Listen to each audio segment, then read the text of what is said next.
পিরামিডের ভিতরে একটা গোপন চেম্বারের ভিতরে বন্দী হয়ে আছে তারা তিনজন। তিনজনের হাত পা সব বাঁধা। চিৎকার করে সাহায্য চাইতে পারবে, কিন্তু তাদের চিৎকার শোনার মতো কেউ নেই এখানে। আর থাকবে বা কি করে? তারা যে মাটির নিচে রয়েছে, বাইরে চিৎকার পৌঁছাতে পারবে না। আখি আর সালমার জ্ঞান ফেরেনি, শুধু সজাগ চোখে চারিদিকে তাকিয়ে রেখেছে। এই মুহূর্তে তার কিছু করার নেই, চুপচাপ দেখা ছাড়া। ধীরে ধীরে সালমার আখি চোখ মেলে তাকায়। তারাও কিছু বলে না, শুধু মনে করার চেষ্টা করে তারা আসলে কোথায় আছে। চোখের সামনে ভেসে ওঠে সেই দৃশ্য, যখন সালমা গিয়ে সেই গাড়ির লোকগুলোকে জিজ্ঞাসা করেছিল সে মমির ব্যাপারে, আর সাথে সেই পিরামিড আর কি কি পাওয়া গেছে সেগুলো সম্বন্ধে। তখন তারা তেমন কোনো গুরুত্বপূর্ণ জিনিস জানাতে পারে না। তারা তখনই সেখান থেকে ফিরে আসতে চায়। গাড়িটা উঠে যখন গাড়ি চালানো শুরু করে দেয়, তখন কিছু দূর যাওয়ার পর একটা লোক তাদের গাড়ি আটকে দেয়। সেই লোককে জিজ্ঞাসা করলে সে বলে তার সাহায্য দরকার, শহরের দিকে তাকে নেমে দিলেই হবে। সে ইংরেজি জানে না, তাই সালমা তার সাথে কথা বলতে বলতে গাড়ি চালাতে শুরু করে দেয়। এক সময় হঠাৎ করে সেই লোকটা একটা জায়গায় গাড়ি থামাতে বলে। সেই লোক সেখানে গিয়ে নেমে যায়। তখনই বিকট একটা শব্দ তাদের কানে আসে। চাকা ফেটে যাওয়ার শব্দ। কেউ গুলি করে চাকা ফুটো করে দিয়েছে। যখন তারা গাড়ি থেকে নামতে যাবে, তখনই সেই লোক তাদের দিকে পিস্তল তাক করে। আর একে একে তাদের সবাইকে ঘিরে ধরে আরো বেশ কয়েকজন লোক। তাদের প্রত্যেকের হাতেই বন্দুক ছিল। ওরা তিনজন কিছু বুঝে উঠতে পারছিল না আসলে সেখানে হচ্ছেটা কি, আর তাদেরকে কেন কেউ ক্ষতি করতে চাইবে। তারা কিছু একটা করবে তার আগেই সেই লোকগুলো তাদের মুখে রুমাল ছুঁড়ে দেয় আর তারা অজ্ঞান হয়ে যায়। আর এখন তারা একটা বন্ধ ঘরে। সেই লোকগুলোর কথা শুনে সালমা নাকি বুঝতে পেরেছিল এটা নাকি একটা পিরামিডের গোপন চেম্বার। মিস্টার টিলার সেখানে আসার পর থেকে ঝিমিয়ে গেছে, কিছুই বলছে না। সে হয়তো বোঝার চেষ্টা করছে কি করবে। তার আগে ঘরে প্রবেশ করে তিনজন লোক, সবার মুখে কাপড় দিয়ে বাঁধা ছিল। আর মাঝে লোককে দেখে মনে হচ্ছে সে সর্দার টাইপ কিছু হবে।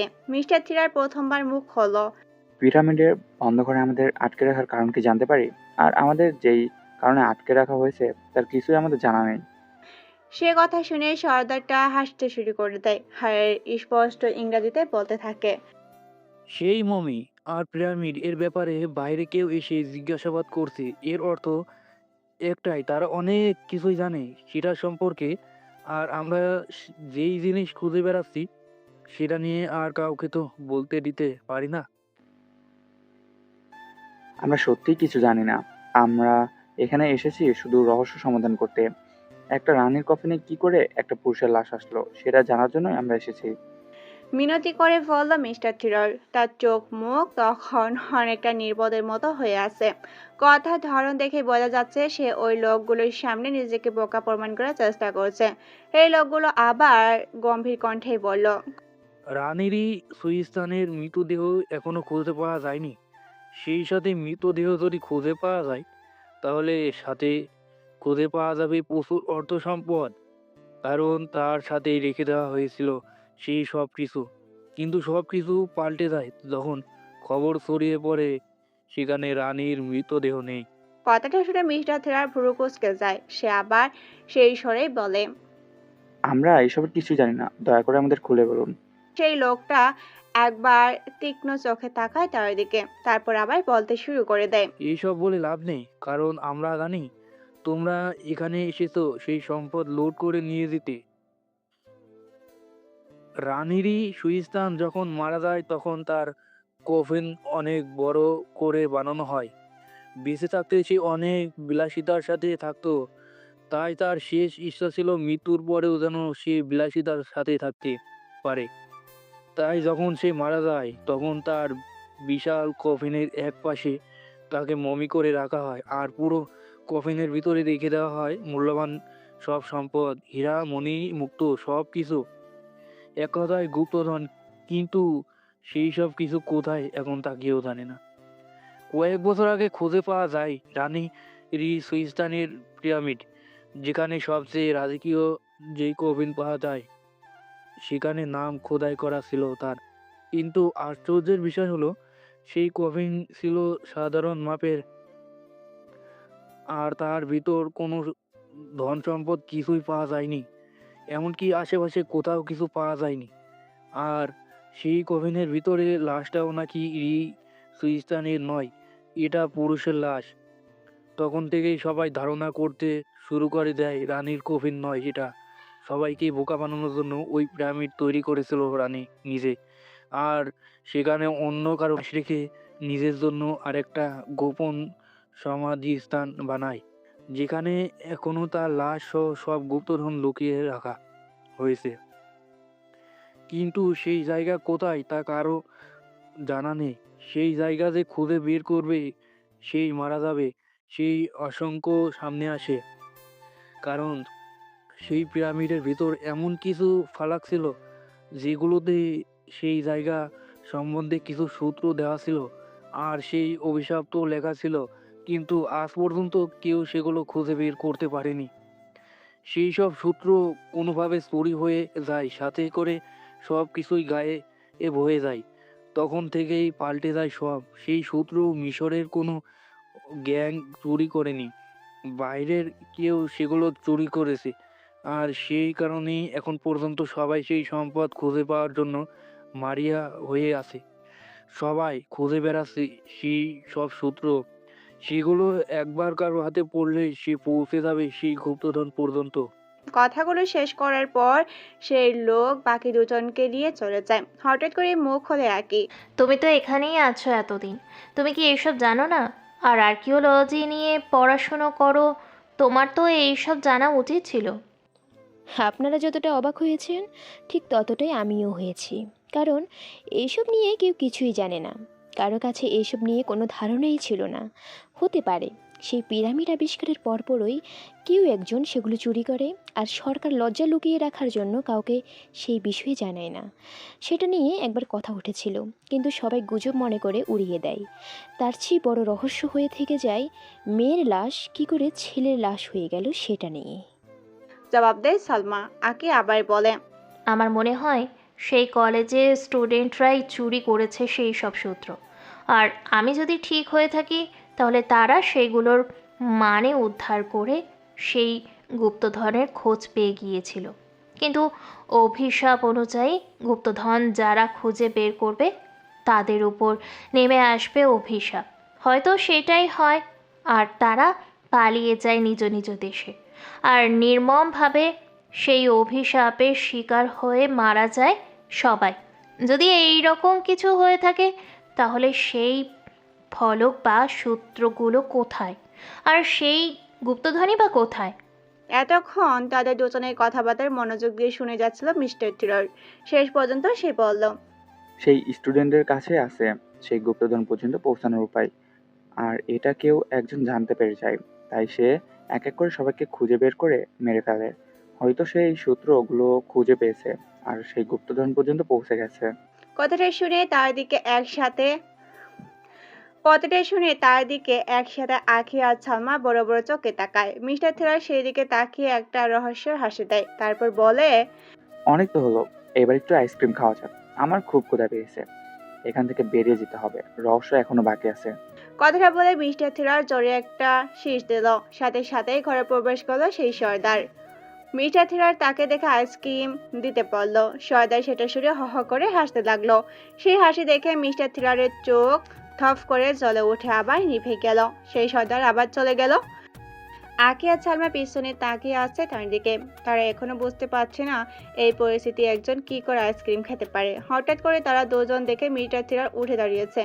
অবাক হয়ে যায় তারা দেখে মিস্টার থিররের হাতে একটা ছোট্ট ছুরি, সেটা দিয়ে নিজের বাঁধন খুলেছে। সেটা বুঝতে বাকি থাকে না তাদের। আকি আর সালমাকে মুক্ত করে দেয় সে। তারপর আবার একটা শীষ বাজায়, হাত দরজার সাইডে দাঁড়িয়ে যায়। যেই সেই লোকটা দরজা দিয়ে ঢুকতে চাবে, তখনই মিস্টার থিরর তার গলায় সেই ছোট্ট ছুরিটা বেঁধে দেয় আর তাতে সামনে রেখে এগিয়ে যায়। যেই তারা বাইরে বের হয়, সাথে সাথেই তাদের ঘিরে ধরে কয়েকজন। তাদের সবার হাতেই বন্দুক ছিল, কিন্তু তাদের সর্দারের জীবনের ঝুঁকি নিতে কেউ রাজি নয়। তখন মিস্টার থিরর সবাইকে আদেশ দেয় বন্দুক ফেলে দেওয়ার জন্য। তারা সেটাই করে। তারপর সালমাকে বলে সব বন্দুক তুলে নিতে। সালমা সেটাই করে। এরপর মিস্টার থিরর সেই ছুরি পকেটে রেখে বন্দুক তাক করে ধরে আর সেই লোকের মাথায় আকি আর সালমাও একটা করে বন্দুক হাতে নেয়। তারপর সেই বদ্ধ জায়গা থেকে বেরিয়ে আসে। সেটা আসলে কোনো প্রিডান ছিল না, সেটা একটা কারখানা ছিল। সালমা ভুল শুনেছে। বাইরে দুটো গাড়ি ছিল, একটা তারা সেটাতেই করে এসেছিল। গাড়ির চাকা ঠিক করেছে সেই লোকগুলো, সেটা চড়ে বসে তারা। আর বাকি একটা গাড়ির সব কয়টা চাকাতে গুলি করে সেখানেই পাংচার করে দেয়। সর্দারকে নিয়ে তারা সেই গাড়ি নিয়ে রওনা হয়। পিছন থেকে হঠাৎ গর্জে ওঠে বন্দুক। একটা গুলি এসে লাগে সোজা আকির হাতে। চোখ জল করে ওঠে মিস্টার থিলারের। বুঝতে পারে কারো কাছে এক্সট্রা বন্দুক ছিল, সেই গুলি করেছে পিছন থেকে, কিন্তু লক্ষ্য ফুল করে সেটা তার জায়গায় আখির গায়ে লেগেছে। কিন্তু সালমার কথায় সে বুঝতে পারে সেই লোকগুলোর লক্ষ্য ঠিকই ছিল, তাকে বাঁচাতে গিয়ে আখির গুলি লেগেছে। মিস্টার থিলার সেই লোকগুলো সর্দারের পায়ে হাঁটুতে একটা গুলি করে রাস্তায় ফেলে দেয় আর গাড়ির সোজা হসপিটাল নিয়ে যাওয়ার নির্দেশ দেয় সালমাকে। গাড়ির গতি কিসে বেড়ে যাবে তার বদলে ধীর গতিতে কমতে শুরু করে দেয়। মিস্টার থিলার রক্ষা করে সালমার চোখে মুখে একটা বিস্ময় চেয়ে গেছে। প্রতিবারের মতো থক করে উঠে তার বুক। সামনে তাকে দেখে ফাঁকা রাস্তা দিয়ে এগিয়ে আসছে একটা ট্রাক, আর সেটা তাদের গাড়ির দিকে এগিয়ে আসে। সালমা চিৎকার করে ঘোষণা দেয় যে গাড়ির পেট্রোল ফুরিয়ে গেছে। তাদের হাতে যখন সময় খুব কম, যদি তাড়াতাড়ি কিছু করা না যায় তাহলে সেই ট্রাক তাদের পিছে চলে যাবে। গাড়ি আর এক পাও দাঁড়ালো না, তাই তারা যত দ্রুত সম্ভব গাড়ি থেকে নেমে গেল। তারা নেমে যাওয়ার সাথে সাথে বিশাল সেই ট্রাক জোরে এসে ধাক্কা দিল সেই গাড়িকে। গাড়িটা উড়ে গিয়ে তাদের সামনে এসে পড়লো আর সাথে সাথে সেখানে আগুন লেগে গেল। তারা যদি সেই গাড়িতে থাকতো তাহলে তাদের অবস্থা সেই আগুনের সাথে শেষ হয়ে যেত। কথাটা ভাবতেই মিস্টার থিলার বাদে বাকি দুজন শিউরে ওঠে। আকির হাত দিয়ে রক্ত বেরিয়ে যাচ্ছে। কিছু একটা তাড়াতাড়ি করতেই হবে, না হলে রক্ত বেরিয়ে সে মারা যাবে। সেই ট্রাক আর পেছনে না তাকিয়ে সোজা রাস্তা ধরে চলে যায় জনমানবহীন জায়গা। যখন কিছু করা ছিল না তখন একটা গাড়ি এগিয়ে আসে তাদের দিকে। একটা যুবক সেই গাড়ি থেকে নেমে যায়। মিস্টার থিলার চিনতে পারে তাকে। সেটা ওই যুবকটাই ছিল যে রাস্তা তাদের বাঁচিয়েছিল সেই গুন্ডাগুলোর হাত থেকে। মিস্টার থিলার আর গাড়িতে উঠে বসে মিস্টার থিলার আর করে কিছু না ভেবে আখিকে নিয়ে গাড়িতে উঠে বসে। সবাই গাড়িতে উঠে বসার সাথে সাথে গাড়ি ছেড়ে দেয় আর একেবারে হসপিটালে এসে দাঁড়ায়। তারপর তারা আখিকে একটা ওয়ার্ডে ভর্তি করিয়ে দিয়ে বসে পড়ে সব রহস্য জট খোলার উদ্দেশ্যে। মিস্টার থিলারের তীক্ষ্ণ নজরের দিকে হাসি মুখে তাকিয়ে আছে সেই যুবক। ঠিক সেই সময় হঠাৎ করে মিস্টার থিলার নিজেকে একেবারে সাধারণভাবে করে নেয়। একটা হোটেলে বসেছিল তারা। হঠাৎ করে সেই যুবক সেখানে আইসক্রিম অর্ডার করে। ভুরু কুচকে যায় মিস্টার থিলারের। সেই যুবক হাসি হাসি মুখে তাদের দিকে তাকিয়ে বলে, এই জায়গার আইসক্রিম আমার অনেক প্রিয়। এরা এমন এক উপায়ে আইসক্রিম তৈরি করে যে সেটার স্বাদ মুখে লেগে থাকে। সাদা ভ্যানিলা আইসক্রিমের উপর অল্প কিছু কিটক্যাটের গুঁড়ো, সাথে উপরে খাঁটি কিছুটা মধু আর তাদের স্পেশাল কিছু উপাদান দেয় যা সেটার স্বাদকে আরো দ্বিগুণ করে তোলে। এখানে আসলে আমি আইসক্রিম না খেয়ে কখনোই যাই না। মিস্টার থিলার একবার মনে করেছিল যে সেই আইসক্রিম খাবে, যেটা সেই যুবক কি করে জানবে। কিন্তু তার কথা শেষ হওয়ার পর সন্দেহ দূর হয়ে যায় এবং সেই যুবকও তার মতো আইসক্রিম প্রিয় সেটা জেনে খুশি হয়। আইসক্রিম আসার পর খুব সুন্দর করে সেগুলো শেষ করে তারা তিনজন। মিস্টার থিলার মানতে বাধ্য হয় সেখানকার আইসক্রিম কতটা সেরা। সেই যুবক আবারও মুখ খোলে, আমি আসলাম শেখ, মিশর পুলিশ ডিপার্টমেন্টের সদস্য। তখন রাস্তায় আপনাদের সাথে দেখা হয়েছিল, মনে হয়েছিল আপনারা ভালো মানুষ, তাই আর জিজ্ঞাসাবাদ কিছু করা হয়ে ওঠেনি। কিন্তু যখন আজকে আমি বাড়ি ফিরছিলাম তখন হঠাৎ করে বিকট একটা শব্দ কানে যায়। তখন গাড়ি ঘুরিয়ে সেদিকে গিয়ে দেখি আপনারা দাঁড়িয়ে আছেন আর একজন আহত। মিস্টার থিলার আইসক্রিমের শেষ চামচ মুখে দিয়ে বলতে শুরু করে দেয়, আমি নিক, আর ওইটা আমার সহকারী আখি। বাংলাদেশ থেকে এসেছে আমরা এখানে একটা খুনের তদন্ত করতে। কিন্তু কিসের কি? সব ভেস্তে দেয় সেই লোকগুলো। পিরামিডে একটা রহস্য পেয়ে সেখানে যায় আর ডাকাতরা বন্দি করে আমাদের। সেখান থেকে কোনো মতে যখন পালিয়ে আসছিলাম তখন একটা ডাকাতের গুলি লাগে আখির হাতে। অতপর একটা ট্রাক কই থেকে যেন মারতে আসে আমাদের, কিন্তু সেখান থেকেও বেঁচে যায়। এরপর আরো কিছু কিছু কথা বলে মিস্টার থিলার সেই যুবককে। কিন্তু আপনারা মিশর পুলিশের সাথে যোগাযোগ করেননি কেন? আমরা সাহায্য করতে পারতাম আপনাদের। প্রশ্ন করে বসে যুবক আসলাম শেখ। আমতাতে শুরু করে মিস্টার থিরার। সেটা আসলে তার অভিনয়। সে বলে, মানে ছোট একটা রহস্যের জন্য আমরা এসেছি। এটা নিশ্চিত হতে এসেছি যে খুনের সাথে আসলে মিশরের কোনো সম্পর্ক আছে কিনা, কিন্তু সেসব কিছুই নেই। খালি বিপদে পড়ছি। মিশরের পুলিশের কোনো সাহায্যের দরকার নেই আমাদের। যা যা ঘটেছে সব ছিল দুর্ঘটনা। আর কয়েকদিন এখানে থেকে চলে যাবো আমরা। আসলাম সে উত্তরটা শুনে একটা রহস্যই হাসি দিল। তারপর তাদের থেকে বিদায় নিয়ে চলে গেল। মিস্টার থিরার তার যাওয়ার পথে দিকে তাকিয়ে মুচকে একটা হাসি দিয়ে আখির কেবিনে গেল। হাত ফুঁড়ে গুলি বেরিয়ে গিয়েছিল, তাই তেমন কিছু হয়নি। মিস্টার থিরার সেখানে গিয়ে চুপচাপ বসে থেকে ভালো মন্দ কিছু জিজ্ঞাসা করে চলে যাওয়ার জন্য উঠে দাঁড়ালো। ঠিক সেই সময় আখির পিছন থেকে তার হাত টেনে ধরে আর বলে, আপনার জীবন বাঁচালাম, একটা ধন্যবাদ কি আমার প্রাপ্য নয়? প্রশ্ন জবাবে মিস্টার থিরার আস্তে করে নিজেকে ছাড়িয়ে তার দিকে তাকিয়ে একটা মুচকি হাসি দিয়ে বেরিয়ে গেল ঘর থেকে। আঁখি চোখ দিয়ে নীরবে এক ফোঁটা পানি গড়িয়ে পড়লো। সেটা শুধু সেই দেখলো। মিস্টার থিরার সালমাকে নিয়ে বের হয়ে পড়লো, কারণ হসপিটালে তাদের আর কোনো কাজ নেই। সালমাকে তার বাড়িতে নেমে দিয়ে মিস্টার থিরার একা গাড়ি নিয়ে বেরিয়ে যায়। একটা হোটেলে বসে আবার আইসক্রিম অর্ডার করে গভীর চিন্তায় ডুবে যায়। মদ গাঁজাতে যেমন মানুষ আসক্ত হয়ে থাকে, তেমনি মিস্টার থিরারের দুর্বলতা হলো ঠান্ডা আইসক্রিম। সেটা খেলে তার মাথা বিদ্যুৎ গতিতে কাজ করতে শুরু করে দেয়। অনেক কঠিন কাজের পেছনে সফলতা লুকিয়ে আছে এই আইসক্রিমের মধ্যে। চিন্তা করতে করতে কিছু একটা হিসাব মেলাতে শুরু করে দেয় মিস্টার থিরার। যখন তার আইসক্রিম শেষ হয় তখনই তার মুখ উজ্জ্বল হয়ে ওঠে। হোটেলে সেই ঘরে বসে আছে আখি আর মিস্টার থিরার। তাদের সামনে রয়েছে কিছু পাথরের ফলক। আখির হাতে তখনও ব্যান্ডেজ করা, কোনো কাজ ঠিক মতো করতে পারছে না। আর মিস্টার থিরার একদৃষ্টিতে তাকিয়ে আছে সেদিকে। পুরনো আমলের পাথরের ফলক, সেখানে প্রাচীন মিশরের ভাষায় কিছু লেখা আছে, যার অর্থ তারা কিছুই বুঝতে পারছে না। আখি একদৃষ্টিতে সেদিকে তাকিয়ে থাকে। প্রাচীন অভিশাপ। হঠাৎ করে আখির মুখ থেকে বেরিয়ে যায় শব্দটা। চট করে একবার আখির দিকে তাকায় মিস্টার থিরার। আখি বুঝতে পারে এখন তার জবাব দিতেই হবে। মুখ খোলে সে। ফলকগুলো দেখে মনে হচ্ছে অনেক প্রাচীন সেগুলো, আর আমরাও খুঁজছিলাম এইরকমই কিছু। আর এইগুলোর কথায় নিচে বড় বড় করে কিছু লেখা আছে। আমি গুগলে দেখেছি যে এইসব প্রাচীন কফিন অভিশপ্ত অবস্থায় উদ্ধার করা হয়েছে, তাদের গায়ে এরকম করে লেখা হতো সেই সব অভিশাপ। সেটা দেখেই আন্দাজ করেছি।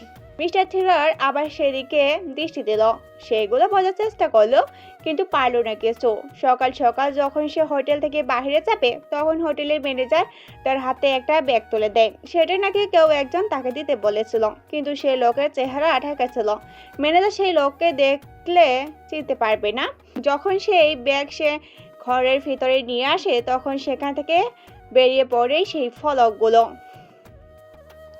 সেখানে দুর্বল ভাষায় কিছু লেখা আছে, আর খোদাই করা কিছু চিত্র আছে। বেশি বড় পাথর ছিল না সেগুলো, তাই সহজে বেগে হেঁটে গেছে। ঠিক সেই সময় দরজা করার নাগাদ করলো কেউ। মিস্টার থিলার এসে দরজা খুলে দিল। বাইরে তাকে দেখলো সালমা দাঁড়িয়ে আছে। মিস্টার থিলার তাকে ফোন করে আসতে বলেছিল। মেয়েটা বিশ্বাসী সেটা বুঝে গেছে তারা, সেই কারণে তাকে অনেক কিছু খুলে বলেছে মিস্টার থিলার।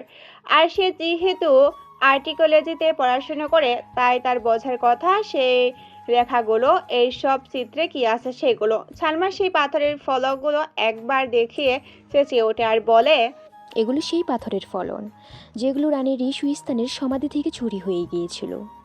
তুমি কি করে বুঝলে? বিস্ময় ফুটে উঠল মিস্টার থিলারের কণ্ঠে। সালমা আবার বলল, এখানে স্পষ্ট করে লেখা আছে কত সালে রানী রিশুইস্তান মারা গেছে আর কত সালে তার জন্ম হয়েছে। এখানে আরও লেখা আছে, আমি নিজের সমাধি লুকিয়ে রাখলাম এমন এক জায়গায় যেখান থেকে আমাকে খুঁজে বের করা অসাধ্য হয়ে উঠবে সবার জন্য। আর কেউ যদি আমাকে খুঁজেও বের করে, তাহলে আমার অভিশাপের শিকার হয়ে ধ্বংস হয়ে যাবে সে।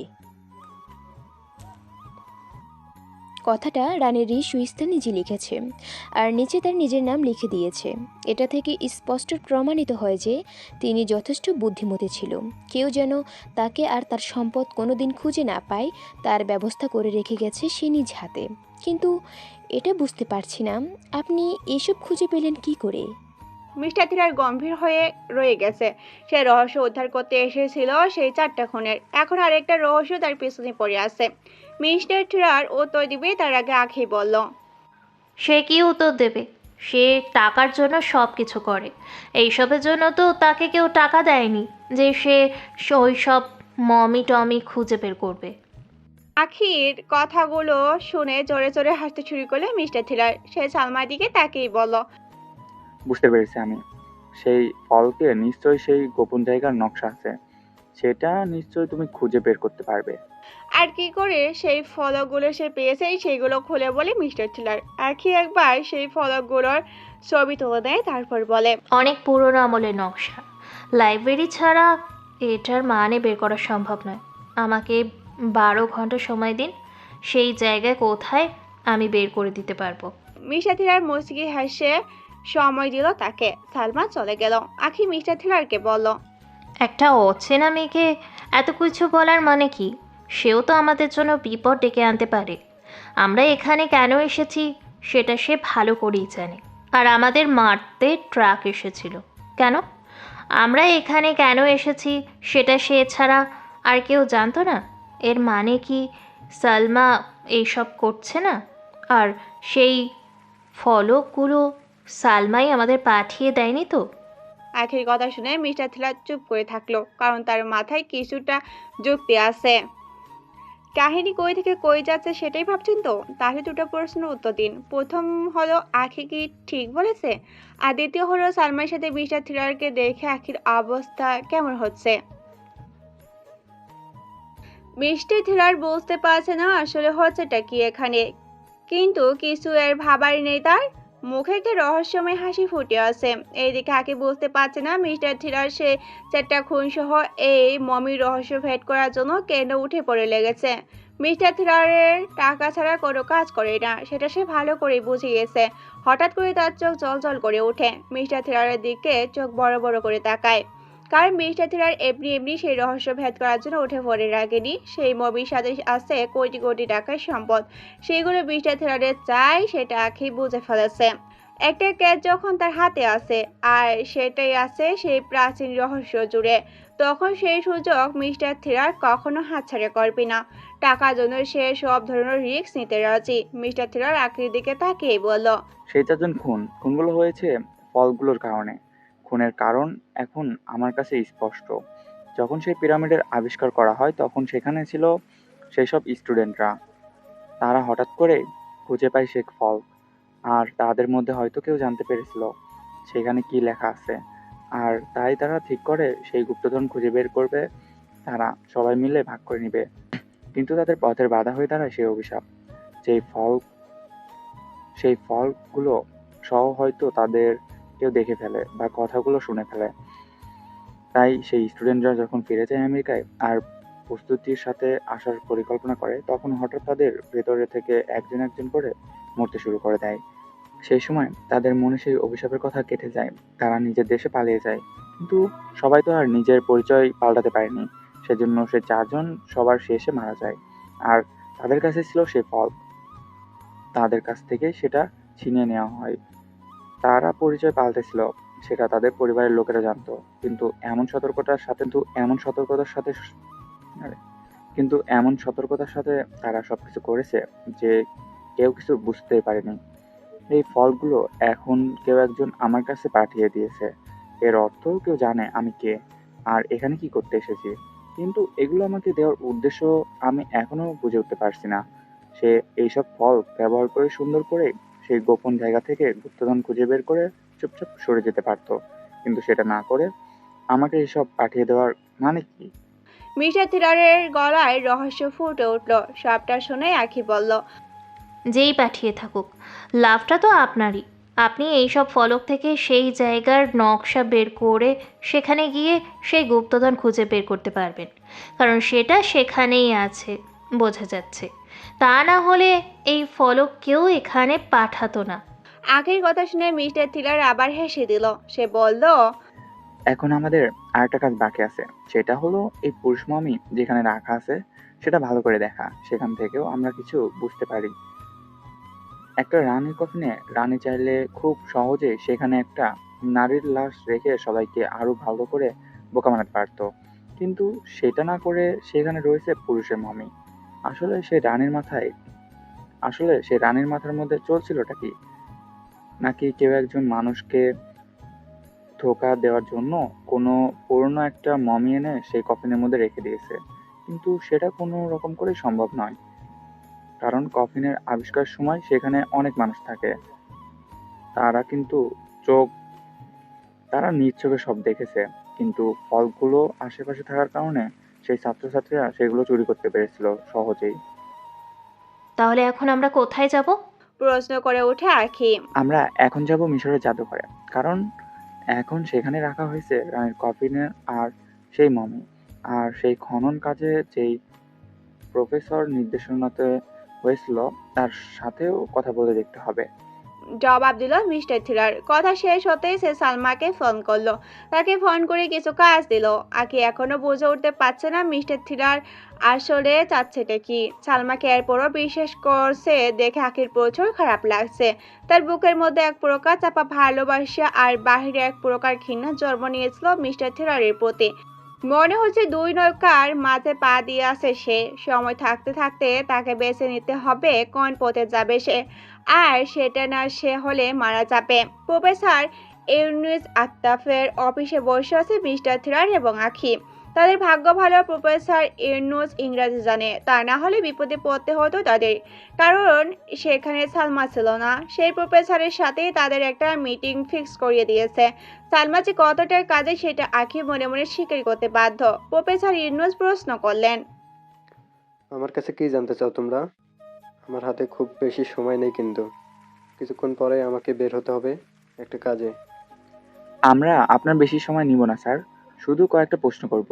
রানী রিসুস্তানের পিরামিড আবিষ্কারের পর সেখানে থেকে যে লাশ বা মমি পাওয়া যায় সেটা নিয়েই আমরা জানতে এসেছি।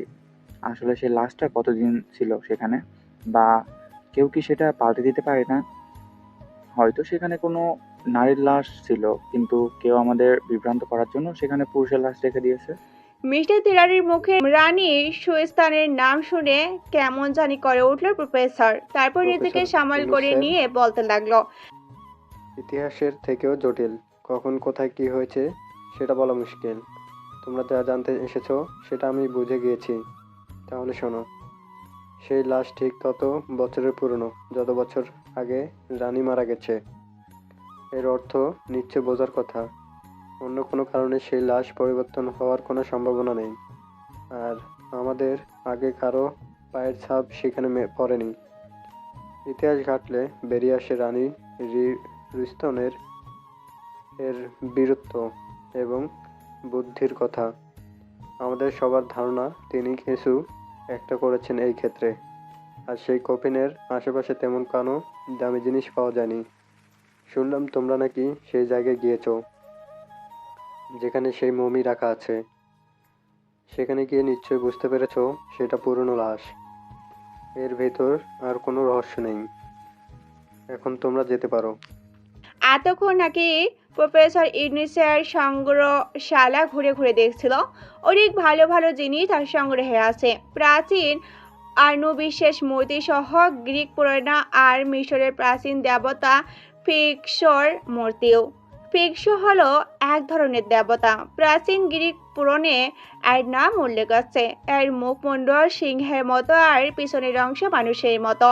গ্রিক পুরাণে এটা একটা ভয়ানক প্রাণী ছিল, সিংহ এবং নির্মম।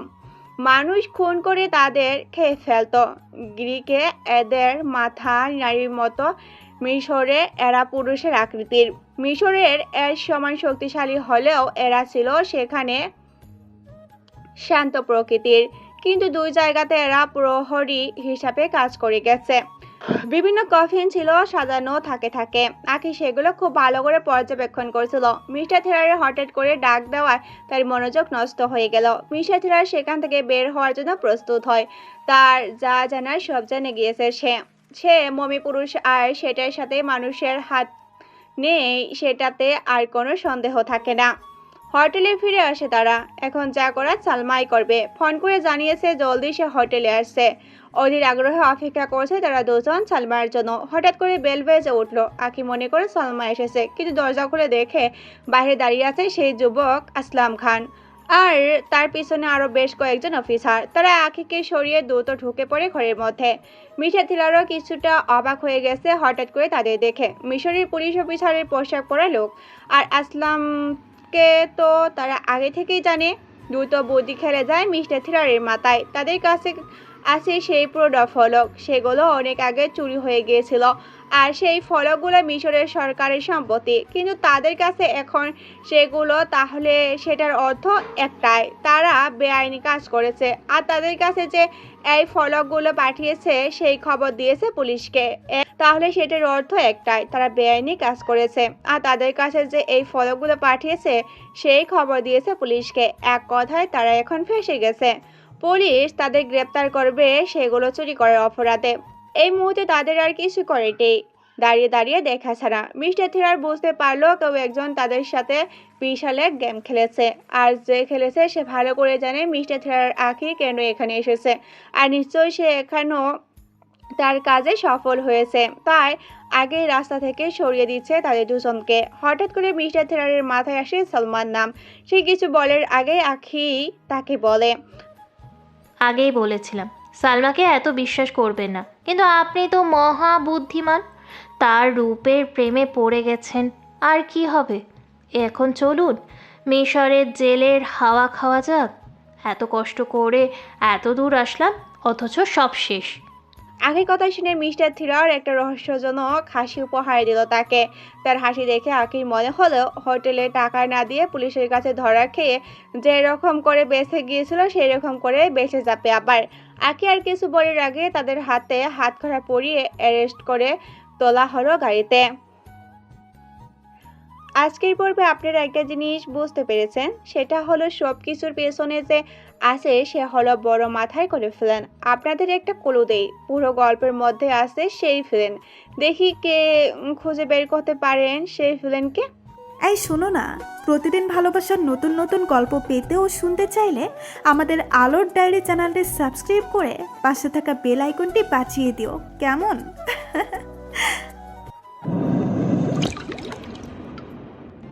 একটা গোল টেবিলের পাশে বসে আছে আসলাম শেখ, আর আরেক পাশে বসে আছে মিস্টার থিলার রুপিনিক ওরফে নাইমুল ইসলাম।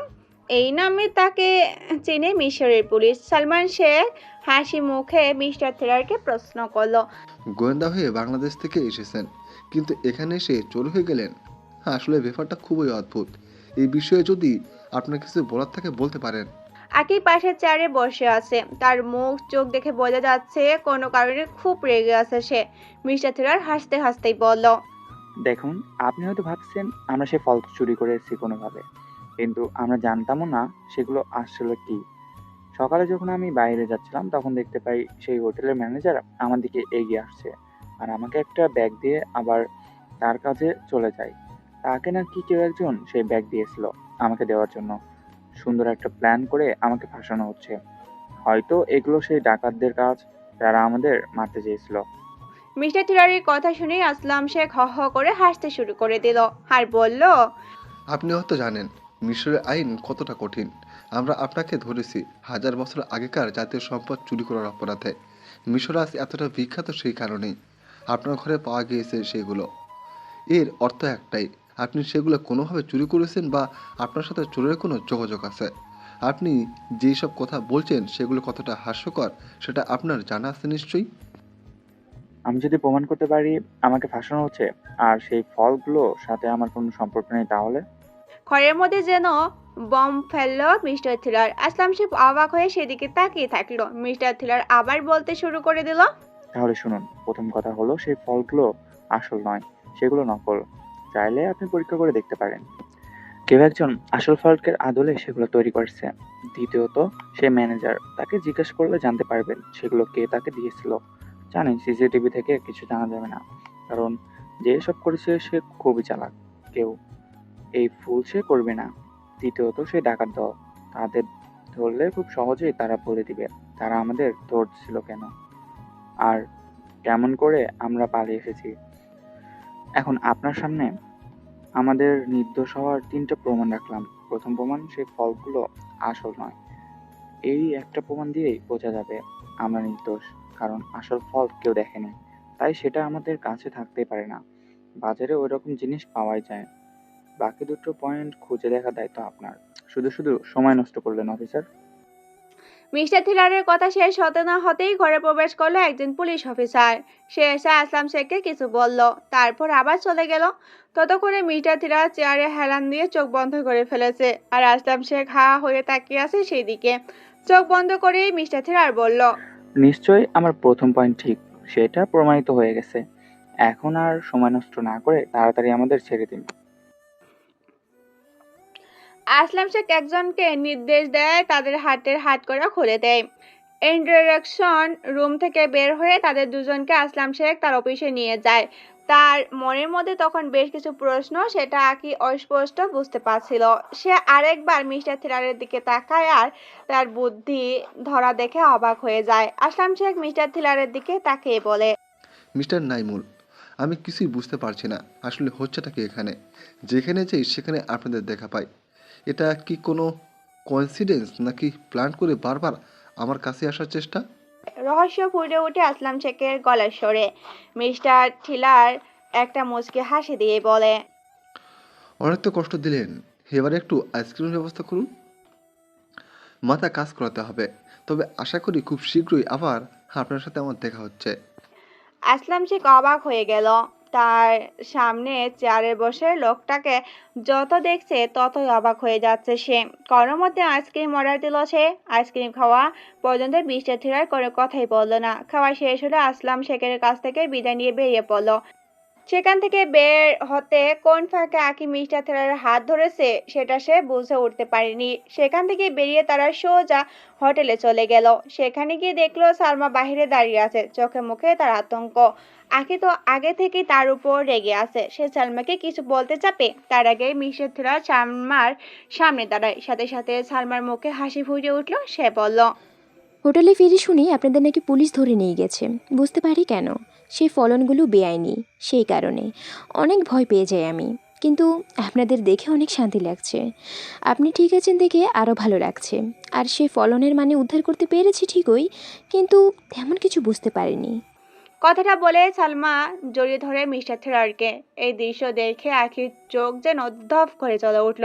সে অনেক কষ্টে সালমাকে গিয়ে কষে একটা থাপ্পড় দিয়ে সেখানে নিজেকে বিরত রাখে।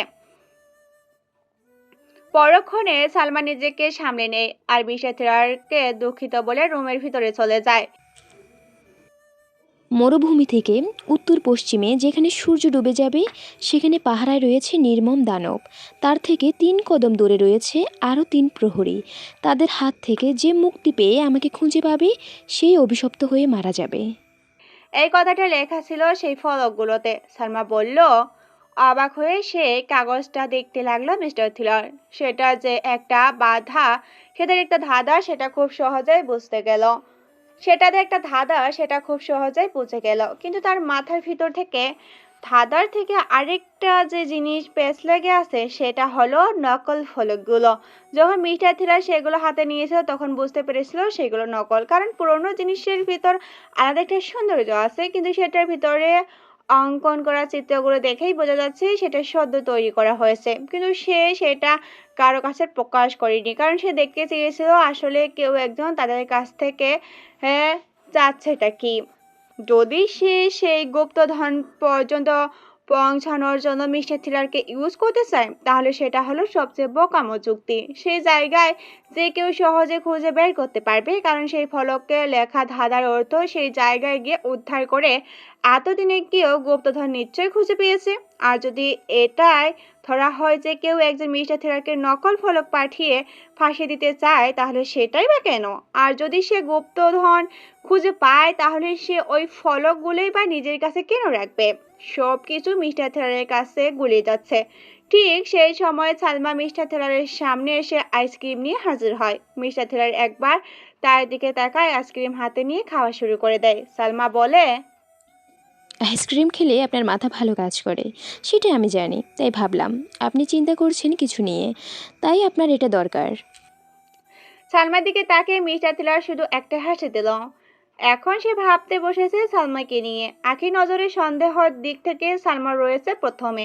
এখানে এসে যা কিছু হচ্ছে তার সব কিছুর পেছনে রয়েছে সালমা। মেয়েটা আধা বাঙালি আধা মিশরি, আর্কিওলজি নিয়ে তার পড়াশুনো। ভাগ্যক্রমে তাদের গাইড হিসেবে নিযুক্ত হয়েছে, কিন্তু এর পিছনে তার পূর্ব পরিকল্পনা থাকতে পারে। তারা যে গোয়েন্দা সেটা ভালো একমাত্র জানতো সালমা। কাউকেই সন্দেহের তালিকা থেকে বাদ দেওয়া যাবে না। সেই কারণে মিস্টার থ্রিলার একটা ঘোষণা দিল, তাদের সবাইকে বলল, সে আমাদের সাথে গেম খেলুক না কেন, সেই জায়গা যদি সত্যি থেকে থাকে তাহলে সেটা খুঁজে বের করবই আমি। সেখান পর্যন্ত না পৌঁছানোর পর্যন্ত আমার শান্ত নাই। সেখান পর্যন্ত না পৌঁছানো পর্যন্ত আমার শান্তি নেই। আমারও তাই মনে হয়, কারণ যদি কেউ গুপ্তধন পেয়ে থাকে তাহলে এই ফলক আর সেই ধাঁধা আমাদের কেউ পাঠিয়ে দিত না।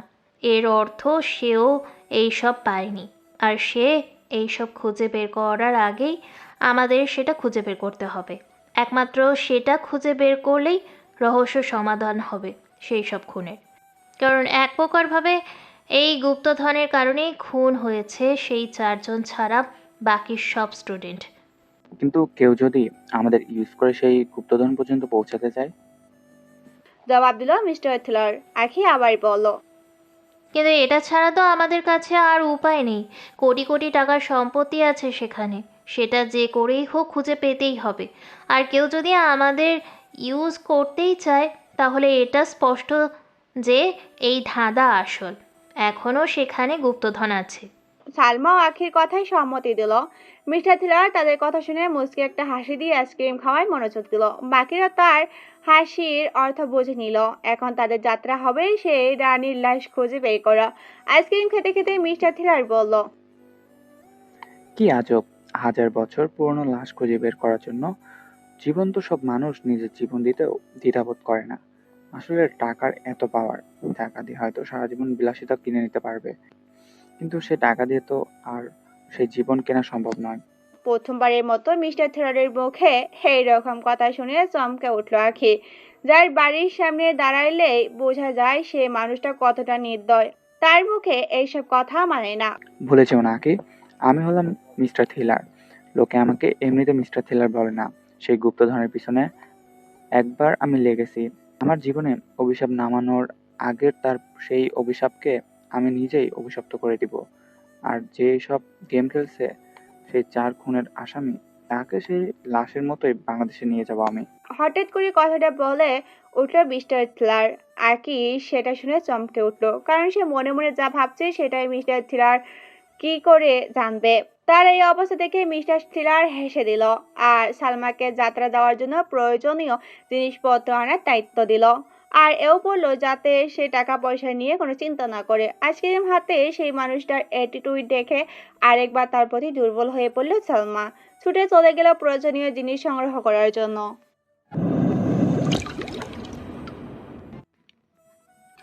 মরুভূমিতে যাওয়ার জন্য তাদের সব প্রয়োজনীয় জিনিস কিনে এনেছে সালমা। সেখানে চালানোর মতো একটা গাড়ি আর কয়েকটা থাকার মতো খাবার। তারা 3 জনে যাবে শুধু সেখানে। বিশাল মরুভূমি, সেটা পুরোটা খুঁজে তাদের সেই সংকেত পর্যন্ত পৌঁছাতে হবে। সেটাতে তারা সফল আর ব্যর্থ দুটাই হতে পারে, কিন্তু সেই কারণে তাদের থেমে থাকলে তো আর চলবে না। মিস্টার থ্রিলার একেবারে নিশ্চিন্ত, কিন্তু তার আক্ষেপ শুধু একটাই, সেটা হলো কয়েকদিন আইসক্রিম খেতে পারবে না তিনি। তাদের সাথে যেহেতু সালমা রয়েছে তাই তার পথ চিনতে অসুবিধা হচ্ছে না কোনো। আর সাথে একটা নকশায় আছে। আখির হাতের অবস্থা ভালো না, আর কোনো ভয় নেই। সব মিলিয়ে আখির হাতের অবস্থা ভালো, আর কোনো ভয় নেই। সব মিলিয়ে তাদের যাত্রা পরিষ্কার। আর এই মরুভূমিতে কেউ যদি তাদের ফলো করতে চায় তাহলে আগে তাদের চোখে পড়ে যাবে। শক্তিশালী দূরবীন রয়েছে সেটা দেখার জন্য। আর তা এরকম করে তারা টানা 2 দিন পর মরুভূমি খুঁজতে শুরু করে দিল, কিন্তু তেমন কিছুই তাদের চোখে পড়ল না। 3য় দিন ঘটল একটা বিপত্তি, মরুঝড়। সেখানকার সবচেয়ে খারাপ পরিস্থিতি সেটা। সেই ঝড়ের মধ্যে একবার পড়লে তারা নিশ্চিহ্ন হয়ে যাবে। অনেক খোঁজার পর একটা পাথরের নিচে আশ্রয় নেয় তারা 3 জন। গাড়িটা প্লাস্টিকে শেড দিয়ে ভালো করে ঢেকে দিয়ে ঢুকে পড়ে সেই পাথরের আড়ালে। অনেকটা প্রকৃতিভাবেই সেই পাথর একটা গুহার মতো হয়েছিল।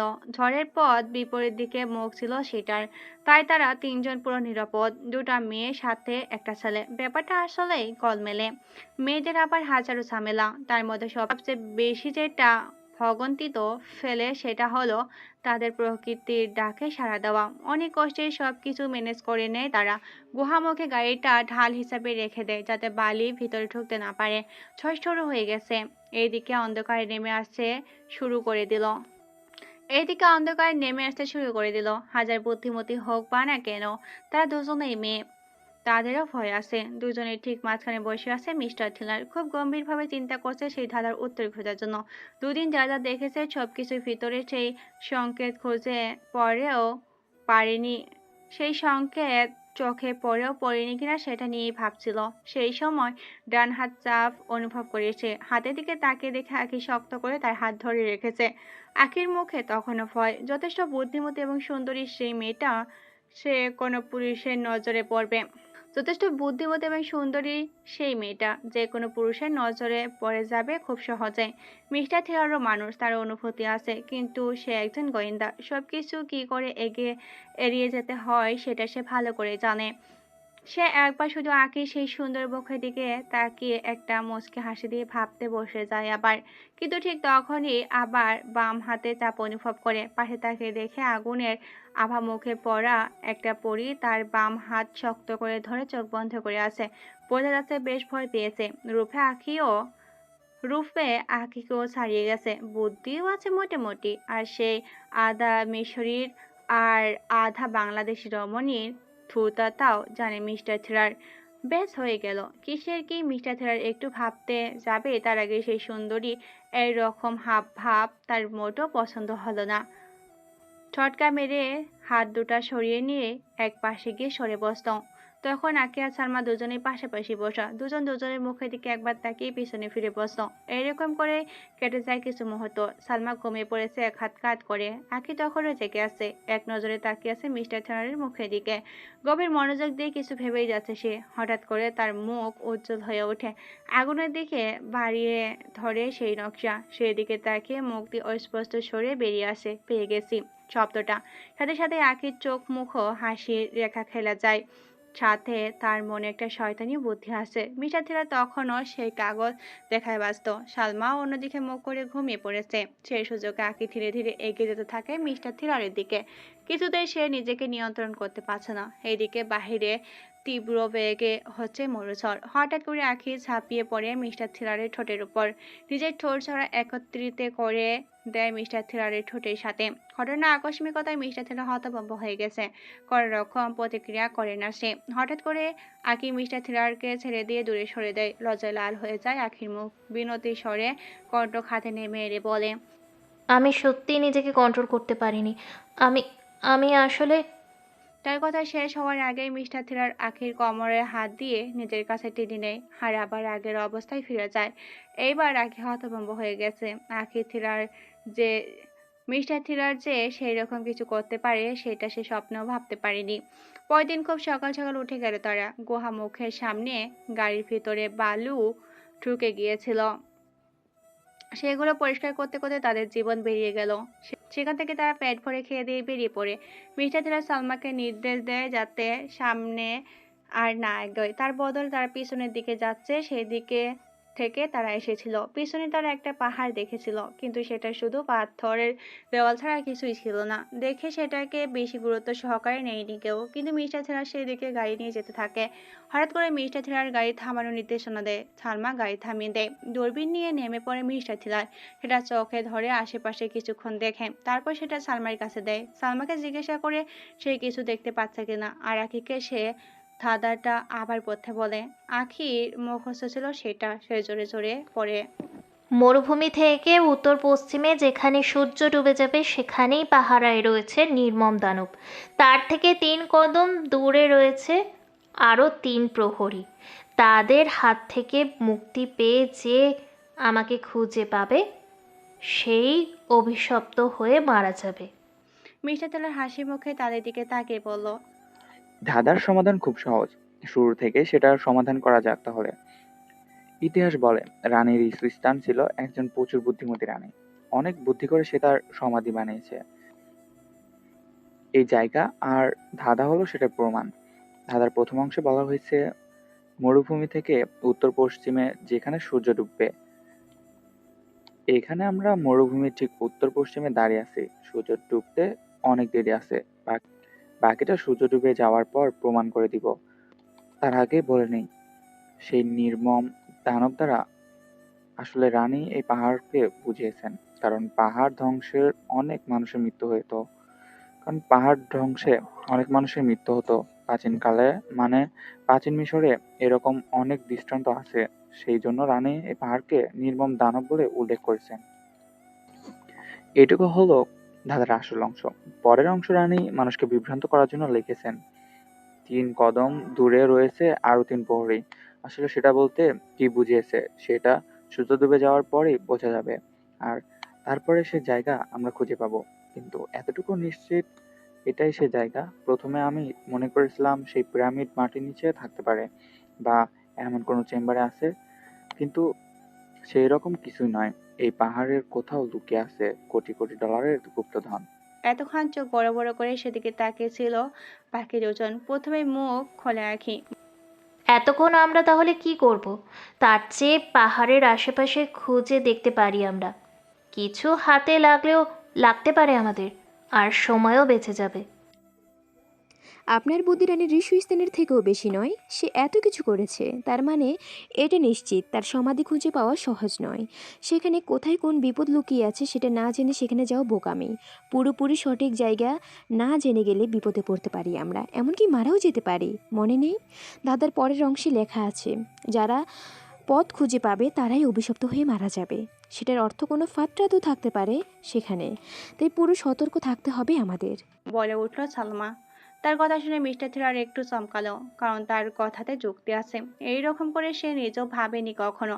আঁখি থেমে গেল। পুরো দিন তারা গাড়িতে কাটিয়ে দিল। বিকালবেলা যখন সূর্য পশ্চিমে হেলে যেতে শুরু করে দেয়, তখন জিপ স্টার্ট করে সালমা ধীরে ধীরে এগিয়ে যেতে থাকে সেদিকে। পাহাড়ের পিছনের অংশে যাওয়ার নির্দেশনা দেয় মিস্টার থিলার। সূর্য ধীরে ধীরে ডুবে যাচ্ছে, আর পাহাড়ের বিশাল ছায়া একটা উপত্যকার উপর এসে পড়েছিল। হাসি ফুটে ওঠে মিস্টার থিলারের মুখে। তাদের দিকে তাকিয়ে বলে, সামনের দিকে তাকিয়ে দেখো, সূর্যের আলো আর কয়েক মিনিট আছে। এই ছায়াও থাকবে আর কয়েক মিনিট। সামনে তাকিয়ে দেখো, 3টা বিশাল ছায়া ধীরে ধীরে এক বিন্দুতে মিলিত হচ্ছে। সেই 3টা বিন্দু আরো একটু সামনে এগিয়ে যাবে 1 মিনিট ধরে। আর সেই 3 প্রহরী অর্থাৎ হলো 3টি ছায়া। এই এই উপত্যকার ছায়া, আর এটা পাহাড়ের গায়ে সেই ছায়া পড়েছে। এর অর্থ একটাই, এই পাহাড়কে রানী কৃত্রিমভাবে নিজের সমাধিস্থল বানিয়ে নিয়েছে। ধীরে ধীরে সূর্য ডুবে গেল, চারিদিকে অন্ধকার নেমে এলো। তখনও সেদিকে মুগ্ধ নয়নে তাকিয়ে আছে বাকি দুজন। সেই ছায়া বিন্দু সেখানে এসে শেষ হয়েছিল। সেই জায়গায় মিস্টার থিলার নোট করে রেখেছে। সবই তো বুঝলাম, কিন্তু এখন এই পাহাড়ের ভিতর ঢুকবো কি করে আমরা? কোনো রাস্তায় তো নজরে পড়ছে না এখানে। বলল সালমা। তার কথা শুনে মিস্টার থিলার শুধু একটি রহস্যময় হাসি দিল আর বলল, রানী রিসুস্তানের অভিশাপ বলে কথা।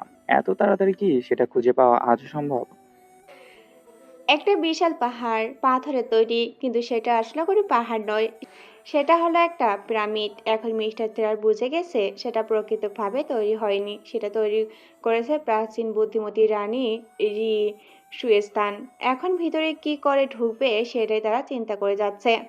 মিস্টার থিলার হঠাৎ করে সালমা রাখিকে নির্দেশ দিল পাহাড়ের গায়ে আলো ফেলার জন্য, কারণ ততক্ষণে অন্ধকার নেমে এসেছে। কিছু দেখা যাচ্ছিল না। সাথে সাথেই জ্বলে উঠল উজ্জ্বল 2টা টর্চ। গভীর মনোযোগ সহকারে মিস্টার থিলার সেই পাহাড় ভালো করে পর্যবেক্ষণ করতে শুরু করে দিল, কিন্তু তার চোখে কিছুই পড়ল না। এইরকম করে সেখান থেকে তারা আবার পুরো পাহাড় পর্যবেক্ষণ করার সিদ্ধান্ত নেয়, কারণ প্রবেশ অধ্যার অন্য পাশেও হতে পারে। হঠাৎ করে মিস্টার থিলারের মনে পড়ে গেল ধাঁধার পরের অংশের কথা। সেখানে তিনি কদম এগিয়ে যাওয়ার নির্দেশনা দেওয়া আছে। অর্থ একটাই, সূর্যের আলো যেখানে শেষ হয়েছে তার থেকে 3 পা সামনে যেতে হবে। পাহাড়ের গায়ের উপর 3 কদম উপরে, মানে আরো উঁচুতে। এমনিতেই সূর্যের আলো সেখানে শেষ হয়েছে, সেটাই অনেক উঁচুতে, আর তার থেকে আরো 3 কদম। সেই সময় কি উচিত বুঝতে পেরে যায় মিস্টার থিলার। সালমাকে নির্দেশ দেয় দড়ি নিয়ে আসার জন্য। ছুটে আসে সালমা, দড়ি নিয়ে ফিরে আসে, কিন্তু পাহাড়ের গায়ে দড়ি আটকে দেওয়ার মতো কোনো জায়গা ছিল না। উপরে কোনো জায়গা আছে কিনা সেটাও ভালো করে বোঝার উপায় ছিল না। তার মধ্যে তারা কর্ণ প্রফেশনাল কেউ নয়। তখন মিস্টার থিলার বলল, আমি উপরে উঠে যাচ্ছি। সেখানে যদি কোনো পাথরের খাঁজ থাকে তাহলে আমি সেখান থেকে দড়ি বেঁধে তোমাকে উপরে তুলে নিব। সালমা তার কথার প্রতিবাদ করে বলল, পাহাড়ে ওঠার প্রশিক্ষণ নিয়েছি আমি। আমি আগে উঠে যাচ্ছি, তারপর আপনারা উঠে আসবেন। মিস্টার থিলার সম্মতি দিল। সালমা মেয়েটার যে এই গুণটাও আছে সেটা তাদের জানা ছিল না। কোমরে দড়ি বেঁধে তরতর করে পাথরের খোঁজে পা দিয়ে উঠে যেতে লাগলো সালমা। কোনো বাধাই যেন তার সামনে বাধা ছিল না। তখন হঠাৎ করে মিস্টার থিলার তাকে একটা জায়গা থামতে বলে। সালমা থেমে যায়। সেখানে কোনো মতো পাথরের হাত দিয়ে আটকে থাকে। সালমা তখন উপর থেকেই বলে, এখানে দড়ি বাঁধার কোনো উপায় নেই। যদি এখানে সেই প্রবেশদ্বার থাকে তাহলে কি করে বুঝবো? আমাকে বলুন। মিস্টার থিলার কিছুক্ষণ ভাবলো। আখি তখন মিস্টার থিলারকে বলল, আমাদের কি তাকে বলা উচিত হচ্ছে? সে যদি এই সময় এসে কোনো চালাকি করে তাহলে? আখির কথার উত্তর দিল না সে। সালমাকে উদ্দেশ্য করেই বলল, তুমি সেই জায়গা থেকে ঠিক 3 কদম দূরে আছো। সঠিক জায়গা যদি সেটাই হয় তাহলে সেখানে কোনো মসৃণ পাথর থাকার কথা। সেটা যদি পাও তাহলে আমাকে বলো। মিস্টার থিলারের কথা শেষ হতে সালমা সেখানে হাত দিয়ে স্পর্শ করে মসৃণ পাথর খুঁজতে লাগলো। কিন্তু সেই পাহাড়ে সব পাথরের প্রায় এবড়ো খেবড়ো। হঠাৎ করে সালমার হাত পড়ে যায় একটা পাথরে। গোল সাইজের পাথর আর একেবারে মসৃণ, কোনো খুঁত নেই। সালমা চিৎকার দিয়ে মিস্টার থিলারকে সেটা জানায়। মিস্টার থিলারের মুখে হাসির রেখা দেখা দিল। তারপর সালমাকে সেই পাথরে জোরে চাপ দিতে বলল। সালমা সেটাই করলো, কিন্তু কিছুতেই কিছু হলো না। সেটা বলল মিস্টার থিলারকে। মিস্টার থিলার কিছুটা অবাক হলো, কারণ সাধারণত পুরনো কোনো পিরামিডে বা গোপন জায়গায় এরকম পাথর সুইচ হিসাবে কাজ করে, কিন্তু এখানে সেই পাথর কিছুই হচ্ছে না। হঠাৎ করে মিস্টার থিলারের মাথায় একটা বুদ্ধি চলে আসলো। সে সালমাকে বলল, সেই পাথরটা উপরের দিকে টানার চেষ্টা করো, দেখো সেটা সেখান থেকে কি বের করা সম্ভব। সালমার কথাটা শুনে একটা নিঃশ্বাস নিয়ে গায়ের জোরে সেই পাথরের ওই খোঁজের ভিতর থেকে বের করার চেষ্টা করতে লাগলো। পাথরটা ছিল বিশাল, আর সেটা অনেক দিন সেখানে থাকার ফলে সেটা সরানো আরো মুশকিল হয়ে উঠল। কিন্তু শেষমেশ সালমা পারল। সেই বিশাল পাথরটা সেখান থেকে সরাতে সক্ষম হলো সে। বিশাল সেই পাথর উপর থেকে নিচে থপ করে বালির উপরে পড়ে গেল। একটুর জন্য সেটা আগের মাথায় পড়েনি। মিস্টার থিলার ঝুঁকে একবার সেই পাথরটা পরীক্ষা করলো। তারপর সেটা সেখানে ফেলে উপরের দিকে তাকালো। তাকে দেখে সালমা একদিকে হা করে তাকিয়ে আছে। তারা দুজনও সেদিকে তাকালো। দেখতে পেল পাহাড়ের গা কাঁপছে, আর সেখান থেকে বিশাল একটা পাথর সরে গিয়ে একটা সুড়ঙ্গ পথের সৃষ্টি করলো।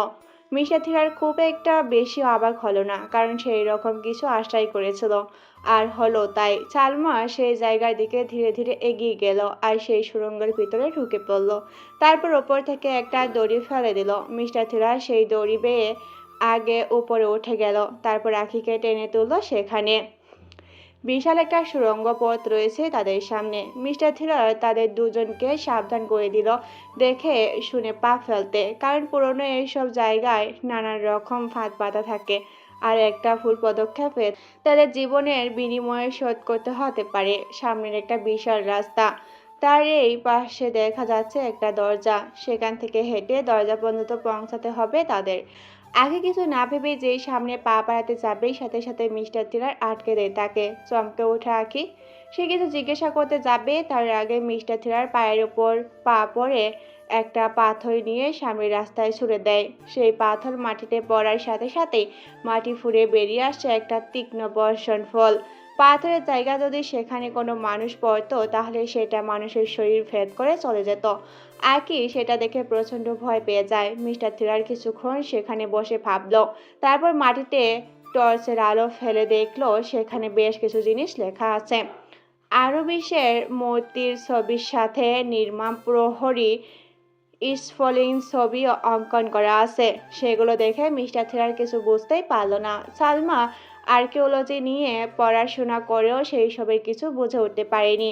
আখি আর সালমা নিজেদের মধ্যে আলোচনা করছিল। ঠিক তখনই মিস্টার থিলারের সামনের দিকে হেঁটে যেতে শুরু করলো। মনে হচ্ছিল যেন ঘরের মধ্যে আছে সে, নিজের কন্ট্রোলে ছিল না। সোজা হেঁটে দরজার কাছে চলে যায় মিস্টার থ্রিলার। বাকি দুজনও তখনই নিজেদের সাথে কথা বলায় ব্যস্ত। যখন পাশে খেয়াল করে তখন দেখে মিস্টার থ্রিলার সেখানে নেই। ওই পাশে দরজার আলো ফেলে দেখে মিস্টার থ্রিলার সেদিকে মুখ ঘুরিয়ে দাঁড়িয়ে আছে। মনে হচ্ছিল কোনো এক মূর্তি দাঁড়িয়ে আছে। আঁকি মিস্টার থ্রিলারের নাম ধরে জোরে ডাক দেয়, কিন্তু সে শোনে না। এরকম করে বেশ কয়েকবার ডাক দেওয়ার পর হঠাৎ মিস্টার থ্রিলার তাদের দিকে ঘুরে তাকায় আর মুখে গম্ভীর্য নিয়েই বলে, মাটিতে তাকিয়ে দেখো স্ফিংসের ছবি। সেই সব ছবিতে 3টা করে স্ফিংসের একসাথে মিলিত হয়েছে। সেগুলোর উপর পা দিয়ে চলে আসো, কিছু হবে না। সেই পদ্ধতি ব্যবহার করে তারা দুজনও চলে গেল মিস্টার থ্রিলারের পাশে। সেখানে গিয়ে সালমা জিজ্ঞাসা করলো, আপনার ভয় করলো না এরকম করে আসতে? আপনিও তো নিশ্চিত ছিলেন না এই রাস্তা দিয়ে আসা আজও নিরাপদ কিনা। ভয় আর আমি? হাসালে সালমা, আমার সম্পর্কে কিছু জানো না তুমি। যাক সেসব পরে। এটা সহজ ছিল। প্রাচীন মিশনের স্ফিংস ছিল উপকারী, আর এরা খুব ভালো প্রহরী। রানী তার ধাঁধাতে লিখেছেন 3 প্রহরীর কথা। সেটা যে শুধু ছায়া বোঝায় তার তো কোনো অর্থ নেই। এখানে নিচে 3টা করে স্ফিংসের ছবি দেওয়া আছে। তখন মাথায় ভেতরে সেটার কথা চলে আসলো, আর আমার নিজের প্রতি পুরো বিশ্বাস আছে। তারা আর কিছু বলল না। সামনে রয়েছে একটা পাথরের দরজা, সেটা এখন তাদের পেরিয়ে যেতে হবে। তারা তিনজন অনেক চেষ্টা করেও সেটার সামনে থেকে সরাতে পারলো না। তিনজনের কাজ নয় সেটা, আরও মানুষ লাগবে সেই কাজের জন্য। কিন্তু এই নির্জন জায়গায় তারা মানুষ পাবে কোথায়? হঠাৎ করে মিস্টার থ্রিলার জোরে জোরে হাসতে শুরু করে দেয়। বদ্ধ জায়গায় তার হাসি প্রতিধ্বনি তুলতে শুরু করে। বাকি দুজন তার সেই হাসির কারণ খুঁজে পায় না। মিস্টার থ্রিলার সেখান থেকে এক পাশে সরে দাঁড়ায়, তারপর পাথরের দেয়ালে কিছু খুঁজতে থাকে। হঠাৎ করে পাথরের দেওয়ালে জোরে একটা ঘুষি দেয়। যেখানে ঘুষি দেয় সেই জায়গায় পাথরের আস্তরণ খসে পড়ে যায়, আর ভিতরে একটা গর্তের মতো দেখা যায়। বাকি দুজন প্রায় ছুটে আসে সেটা দেখার জন্য। সেখানে গিয়ে দেখে সেই গর্তের ভেতরে ছোট্ট আকারের ধাতব একটা হাতল। মিস্টার থ্রিলার সেটার ভিতরে হাত ঢুকিয়ে দিয়ে সেই হাতল ধরে টান দেয়। সাথে সাথে শব্দ করে খুলে যেতে শুরু করে সেই দরজা। প্রাচীন আমলের তৈরি সেই সব জিনিসপত্র দেখে তারা অবাক না হয়ে পারে না। দরজা খুলে যেতেই তারা আবিষ্কার করে বিশাল এক ঘর রয়েছে তাদের সামনে। সেই বিশাল ঘরের আশেপাশে বিভিন্ন প্রাচীন সামগ্রী ছড়িয়ে ছিটিয়ে আছে, আর সেগুলোর ঠিক মাঝখানে রয়েছে বিশাল একটা কাফিন। সালমা আর রাখি মুগ্ধ নয়নে সেদিকে তাকিয়ে আছে। ধীরে ধীরে এগিয়ে যেতে শুরু করে সেদিকে। বিশাল সেই কাফিনের উপর একটা নারীর মূর্তির ছবি। তাদের ধারণা করতে অসুবিধা হয় না সেটাই রানী রি সুস্থানের সমাধি। উত্তেজনার শেষ থাকে না তাদের মধ্যে। শুধু মিস্টার থ্রিলার চুপচাপ এক জায়গায় দাঁড়িয়ে আছে, মুখে লেগে আছে একটা ক্রু হাসি। আঁকি হঠাৎ করে মিস্টার থ্রিলারকে বলে, এখানে আসলে কোনো অভিশাপ নেই তো? মৃত মানুষ ঘুম ভাঙার ফলে যদি আমাদের উপর অভিশাপ নেমে আসে? কোনো অভিশাপ নেই এখানে, আমরা শুধু শুধু ভয় পাচ্ছি। কথাটা শুনে আঁকি এগিয়ে যেতে থাকে কাফিনের দিকে। হঠাৎ করে পিছন থেকে সালমা ডেকে ওঠে তাকে আর বলে, আরে আরে যাচ্ছ কই? তোমরা ওইটা নেবে বলে কি আমি তোমাদের এত সাহায্য করে এত দূর নিয়ে এসেছি? সালমার মুখে সেই কথাটা শোনার সাথে সাথে আঁকি থমকে যায়। সে বুঝতে পারছে না তার খুশি হওয়া উচিত নাকি দুঃখ পাওয়া উচিত, কারণ তার কথা ঠিক হচ্ছে। আর দুঃখ এই কারণে পাওয়া উচিত কারণ আঁকি সালমার ব্যাগে বন্দুকের নল দেখেছে। চট করে মিস্টার থ্রিলারের দিকে বন্দুক তাক করে আঁকি। কোথা থেকে সে বন্দুক পেল সেটা সালমা জানে না, কারণ সে 3টা বন্দুক কিনে এনেছিল যদি কোনো প্রয়োজন পড়ে সেই জন্য। সে এইসব ভাবছিল তখনই চেঁচিয়ে ওঠে আঁকি আর বলে, সালমা, তোমার ব্যাগে যত বন্দুক আছে সবগুলো আমাদেরকে এগিয়ে দাও, আর এখানেই বসে পড়বে। কয়েক কথা সে মিস্টার থ্রিলারকেও বলল। মিস্টার থ্রিলার করে কথা না বাড়িয়ে তার কথা মতো কাজ করে। মাটিতে বসে যায় সে। সালমা বাকি বন্দুকগুলো ফেলে দিয়ে মাটিতে বসে পড়ে। আঁকি তখন সারা ঘর কাঁপিয়ে হাসতে হাসতে বলে, মিস্টার থ্রিলার, আহ কি সুন্দর না! শুধু নামটাই নয়, নামের সাথে পুরো মানুষটা আরও বেশি রহস্যময়। নিজেকে শার্লক হোমসের থেকে 3 গুণ বেশি বুদ্ধিমান মনে করিস, তাই না? তাহলে শোন, তোর থেকে আরও বুদ্ধি আমি একা রাখি। সব প্ল্যান ছিল আমার। এই পুরো গেমের একা মাস্টার মাইন্ড আমি। কখন কই কি করেছি সেটা না হয় উপরে গিয়েই করিস। এই পর্যন্তই আমাদের যাত্রা ছিল। Alvida mister thriller. এইটুকু বলার সাথে সাথে টিগারে চাপ দেয় আখি। সাথে সাথে বদ্ধ ঘর কাঁপিয়ে তোলে বন্দুকের গুলি, আর সেটা সোজা গিয়ে বিঁধে যায় মিস্টার থ্রিলারের বুক বরাবর। মিস্টার থ্রিলারের মুখ দিয়ে কোনো শব্দ বের হওয়ার আগেই মাটিতে লুটিয়ে পড়ে তার দেহ। এরপর আখি সালমার দিকে তাকায়, তাকে বলে, তোর রূপের প্রশংসা আর কি করব বল? আমাকে দেখে হিংসে তো কম হয়নি তোর। সে যাই হোক, কিছুক্ষণ আগে কি বলছিলি? এই সব নাকি আমাদের নিয়ে যেতে দিবি না। তোর কথার অর্থ সেটা ছিল না। তা আসলে তুই বলতে চেয়েছিলি 3 ভাগে যেন সেটা ভাগ করা হয়, কিন্তু সেটা আর হচ্ছে না মিস বিশ্বসুন্দরী। তোর রূপের কারণে তোকে আমি সাইড করতে পারিনি। ওই গাধা গোয়েন্দা তোকে বিশ্বাস করেছিল, সেই জন্য আমাকে তাকে ইমপ্রেস করতে হয়, তাকে বিশ্বাস করাতে হয় যেন আমি তার প্রতি দুর্বল। তাকে আমি ভালোবেসে ফেলেছি। সেই গাধা তো বুঝতেই পারছিল না যে কি হচ্ছিল, কিন্তু কাল গুহার ভিতর আমার অভিনয়ের শেষ চাল ফেলি আমি, তাকে কিস করি। আমি জানি তখনও তুই জেগেছিলি, আর চোখে আমাদের সেই অবস্থায় দেখেছিস। তুই মনে করেছিস তুই তোর চোখের পানি লুকিয়ে রাখতে পেরেছিস। আমি দেখেছি তোর চোখের পানি। তখন কতটা যে আনন্দ পেয়েছি আমি বলে বোঝাতে পারবো না। সালমার কানে এইসব কোনো কথাই যাচ্ছে না। সে শুধু তাকিয়ে আছে মিস্টার থ্রিলারের দিকে। আঁকি সেটা বুঝতে পেরে মুখে নিষ্ঠুর এক হাসি নিয়ে তাকে গুলি করে দেয়। মাটিতে লুটিয়ে পড়ে সালমা। সমাপ্ত হয় দুটো জীবনের। জিতে যায় শয়তান। সেই দুইজনের দেহ দেখে আরেকবার হাসিতে ফেটে ওঠে আঁখি। তারপর নিচে নেমে যায়। তার নিজের ব্যাগ থেকে একটা ওয়াকি টকি বের করে কাউকে জানায় সে কোথায় আছে। কিছুক্ষণ সেখানে অপেক্ষা করে, তারপর দূরে আলো দেখতে পায়। একটা গাড়ি এসে থামে তার সামনে। গাড়ি থেকে লাফিয়ে নামে একটা যুবক, আঁখিকে জড়িয়ে ধরে। তারপর আবার উঠে যায় সেই জায়গায়। দুজন মিলে গিয়ে দাঁড়ায় সেই কাফিনের সামনে। ধীরে ধীরে সেটার ভারী ডালা সরিয়ে দেয়। সেটা যখন পুরোপুরি সরিয়ে দেয় তখন মুখ চোখ বিকৃত হয়ে যায় সেই দুজনের। কারণ সেই বিশাল কফিনের রানী সুস্থানের মমি ছাড়া আর কিছুই ছিল না। পুরোপুরি ফাঁকা ছিল সেটা। অবাক হয়ে যায় দুজনে।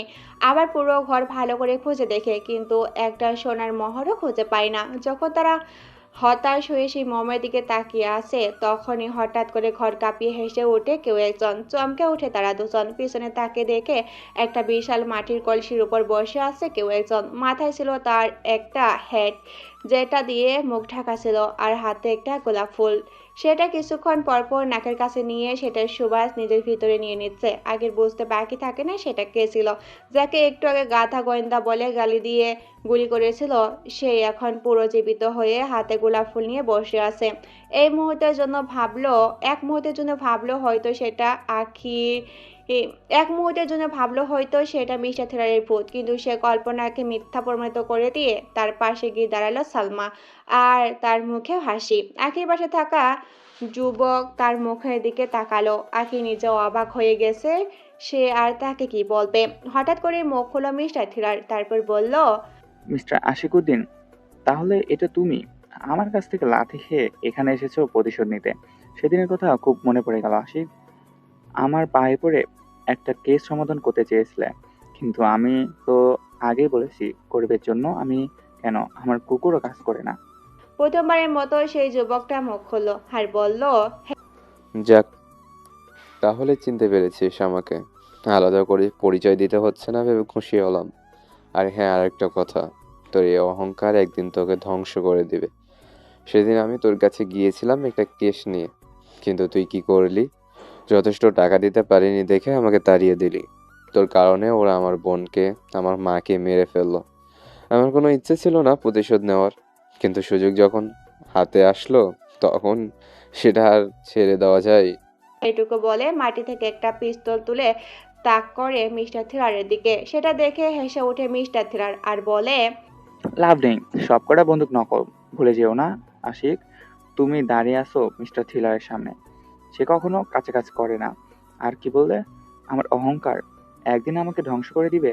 তাহলে শোনো, সেটা তোমার কল্পনাতেই রাখো। কথাটা শোনার পরও আশিক গুলি করার চেষ্টা করলো, কিন্তু কিছুই করতে পারলো না। মিশাতেরা আবার হেসে উঠল, তারপর রাকির উদ্দেশ্যে বলল, আমি আগে বুঝেছিলাম তুমি কে। আগে জানতাম এসব কাজের পিছনে তোমার হাত রয়েছে। তুমি ভাবছো তুমি আমাকে সবসময় হাতের পুতুল বানিয়ে রেখেছো, কিন্তু সেটা ভুল। আমি প্রথমে তোমাকে বাংলাদেশে ধরে ফেলেছিলাম। তুমি খুন করেছো তোমার ভাইকে, কারণ সেও ছিল সেই স্টুডেন্টদের একজন, আর তার কাছে ছিল সেই ফল। বাকি চারজনের মতো করেই খুন করেছো, কিন্তু সেটা তোমার মাকে তুমি উস্কে দিয়েছো, কারণ তোমার মা কেমন সেটা তোমার জানা ছিল। তাই নিজেকে বাঁচিয়ে তোমার মাকে তুমি ফাঁসিয়ে দাও, আর তোমার মা সেই বুদ্ধি ইউজ করে খুন করে তাদের। এখন হয়তো মনে করছো আমি ভুল বলে ফেললাম কিছু, ইচ্ছে করে ভুলটা বললাম, কারণ এইসব কিছু তোমার জানা ছিল না। আর আশিক তোমার বন্ধু হয় সেটা আমি বুঝতে পারছি। কি ভেবেছিলে আমি এমনি মিশরে এসেছি? সেখানে আসার আগেই আমি সেই আমেরিকান সব স্টুডেন্টের ব্যাপারে সব তথ্য নিয়ে এসেছিলাম। সেখান থেকে আসার আগেই আমি সেই আমেরিকান সব স্টুডেন্টদের ব্যাপারে সব তথ্য নিয়ে নিয়েছিলাম। আর সেই চারজন যারা নিজের পরিচয় পাল্টেছিল, তাদের মধ্যে তোমার ভাইও একজন ছিল। সেই কারণেই খুন হতে হয় তোমার ভাই আর ভাবিকে। একদিন হঠাৎ করে তুমি বুঝতে পারো কিছু লোক তোমার ভাইয়ের পিছু নিচ্ছে। তখন তুমি তাদের ধরে ফেলো, তাদের থেকে সবকিছু জেনে নাও। তারপর জানতে পারো তারা তোমার ভাইকে খুন করতে চায়।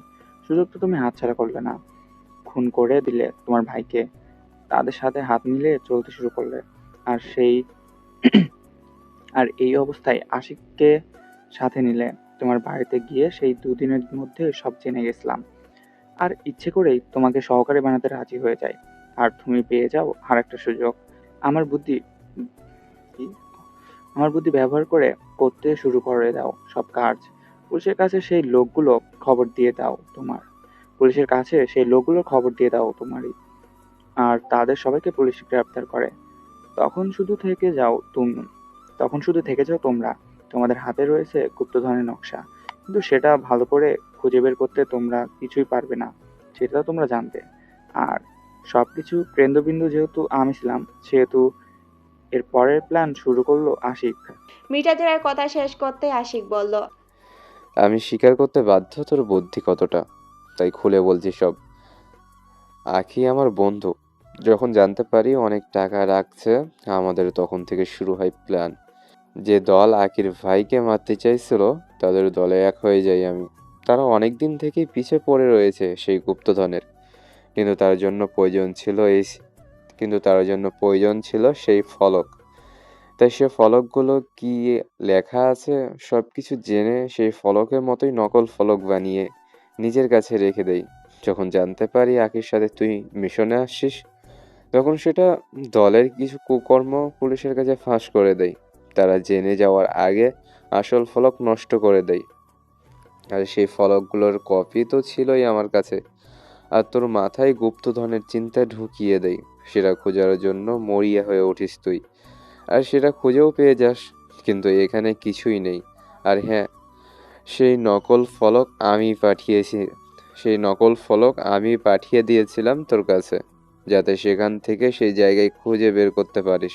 কিন্তু কেমন করে জানি পুলিশ সেটা জেনে যায়। আশিকের কথা শেষ হতেই সে দরজার বাইরে কারো পায়ের শব্দ শোনা যায়। শব্দের মালিক হাসি মুখে ভেতরে ঢোকে। তাকে দেখে আকি আর আশিক আরো অবাক হয়ে যায়, আর সালমা গিয়ে তাকে জড়িয়ে ধরে। মিশাতেরারে সেদিকে তাকিয়ে বলে, ঠিক সময় এসেছো আসলাম। এখন এই পুরো খেলার তোমার ভূমিকা বলার সময় এসে গেছে। আসলাম শেখ হাসি মুখে সালমাকে নিজের বাহু থেকে আলাদা করে বলতে শুরু করে দেয়, আমি আসলাম শেখ, সালমার স্বামী আর মিস্টার তিলারের সহকারী, মিশর পুলিশ। পুরো খেলায় শুরু থেকে আসি আমি। সব জায়গায় বাঁচিয়ে দিয়েছি মিস্টার তিলারকে। আর সালমাই আমাকে সেই ফলকগুলোর ব্যাপারে জানায়। মিস্টার তিলারের ইচ্ছাতেই তাকে জেলে বন্দি করে দেয়, আর তার ইচ্ছা মোতাবেক ছেড়ে দেয়। আর এখন আমাদের প্রমোশন পাক্কা। এত বছরে পুরনো রহস্য সমাধান, দুজন চোরকে ধরতে পারবো। এইখানে গুপ্তধন নেই তো কি হয়েছে? এই জায়গায় খুঁজে পাওয়ার জন্য সরকার নিজে আমাকে পুরস্কৃত করবে। সবটা শুনে হা হয়ে যায় আখি আর আশিক, কারণ তারা চিন্তা করতে পারেনি মিস্টার থ্রিলার তাদের অলক্ষ্যে এত বড় একটা গেম খেলেছে। আঁকি তখন মুখ খুলে সব যখন জানতেই পেরে গিয়েছিলেন, তাহলে এত অভিনয় কিসের কারণে? আগেই যদি আমাদের ধরতেন তাহলেই তো হতো। আর সেই রাতে আবার আমাকে কিস করার কারণ কি? হ্যাঁ? আসলেই আমাকে ভালোবেসে ফেলেননি তো? মিস্টার থ্রিলার টাকা ছাড়া কখনো অন্য কিছুকে ভালোবাসে না মিস আঁখি।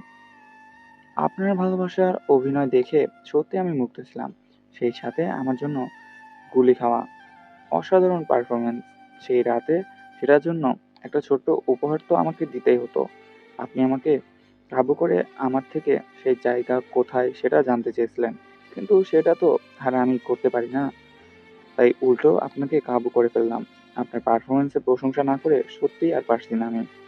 হাসতে হাসতে জবাব দিল মিস্টার থ্রিলার। আঁখির মুখ বন্ধ হয়ে গেছে। এইদিকে সেটা দেখে মাথার হেডটা একটু উপরে তুলে গোলাপ ফুলটা নাকের কাছে ঠেকে মিস্টার থ্রিলার আসলাম শেখকে বলল, এই সময় আমার আইসক্রিমটা প্রচুর মিস করছি, কিন্তু কি বা আর করবার।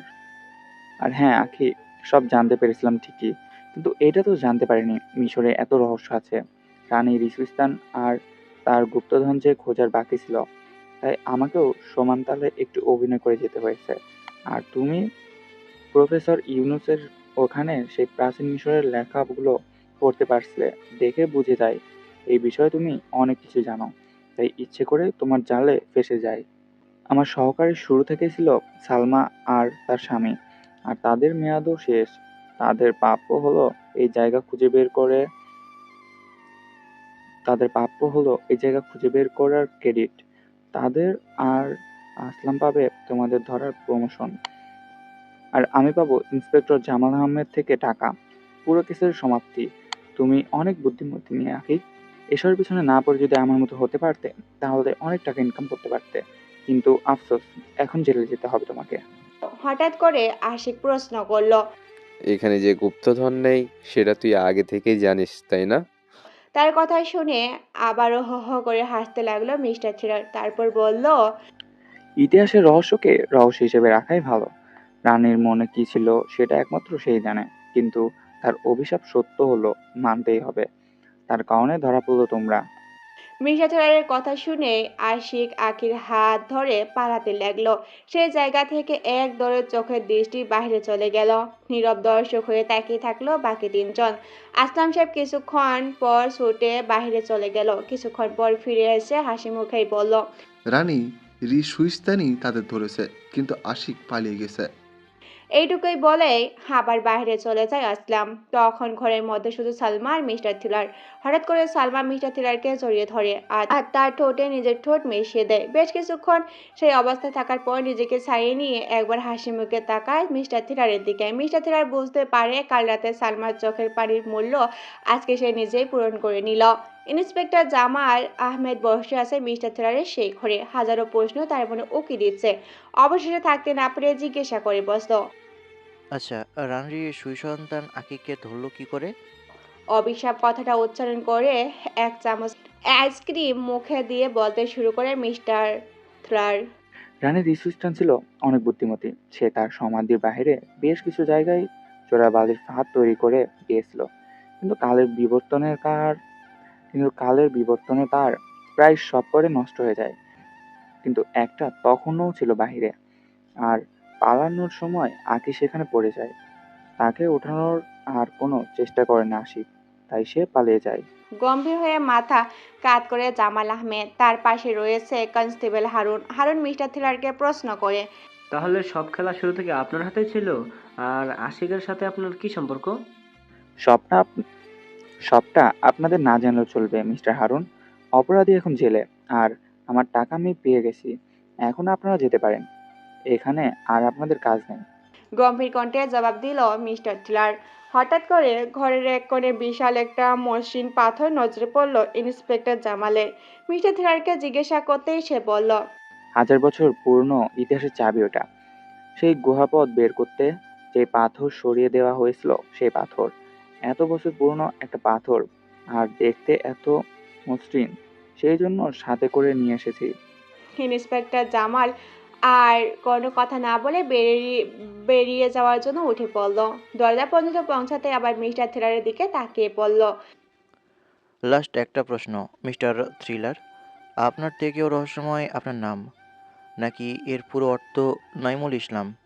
কিন্তু কে এর অর্থ কি? কথাটা শুনে হেসে উঠল সে, তারপর বলল, কিছু রহস্য থাকতেই ভালোবাসে, তাই না? যেমন রানী রিসুস্তানের গুপ্তধন। মিস্টার জামাল আহমেদ জানে তার আর কোনো উত্তর সে পাবে না, তাই সেখান থেকে বেরিয়ে জিপ নিয়ে চলে গেল তার গন্তব্যস্থলে। আইসক্রিমের বাটি তৎক্ষণাৎ ফাঁকা হয়ে গেল।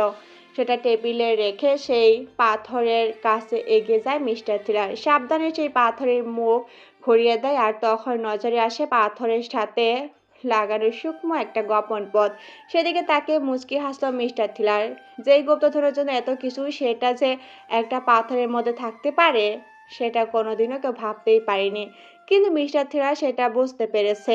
সেই জন্য সে মিস্টার থ্রিলার মনে মনে একবার রানীর সুস্থানের প্রশংসা করে সে গোপন পথ খুলে বের করে আনলো 1000 বছরের পুরনো গুপ্তধন, যার জন্য কোটি ডলার খরচ করতে দ্বিধা করবে না কেউ। ভুল সরিনি, কোটি ডলার বলেছি আমি। জিনিসটা ঝলমলিয়ে উঠল মিস্টার থ্রিলারের হাতের উপর। সমাপ্ত। প্রথমে ছটকা খেলেন আখি মূল ফিলেন সেটা দেখে, তারপর আবার শট খেলেন গুলি করা দেখে, তারপর আবার বেঁচে ওঠা দেখে, শেষে দেখলেন কোনো গুপ্তধনী নেই, তাও তার জন্য এত কিছু। একটু বেশি হয়ে গেছে সেটা চিন্তা করে, তারপর সালমা বিবাহিত সেটা জেনে, অতঃপর সালমার ওই রকম কাজ। সবশেষে সেই গুপ্তধন আসলে কি ছিল সেটা বললাম না দেখে আমার উপরে রাগ দেখাবেন। এরপরও আরও বেশ কিছু প্রশ্ন রয়ে যাবে। এখন আমি বলবো, একটু সবর করুন। কেবল তো শুরু হলো অহংকারী পয়সালোভী একজন গোয়েন্দার গল্প। আরও অনেক কিছুই দেখতে পারবেন। এখন সব সময়ের মতো আজকেও বলবো, পুরো গল্পটা নিয়ে সবাই নিজেদের মতামত অবশ্যই দিয়ে যাবেন। গোপন পাঠকরাও সাড়া দিবেন আশা করি। ভালো থাকবেন সবাই। নতুন গল্প নিয়ে শীঘ্রই ফিরে আসবো।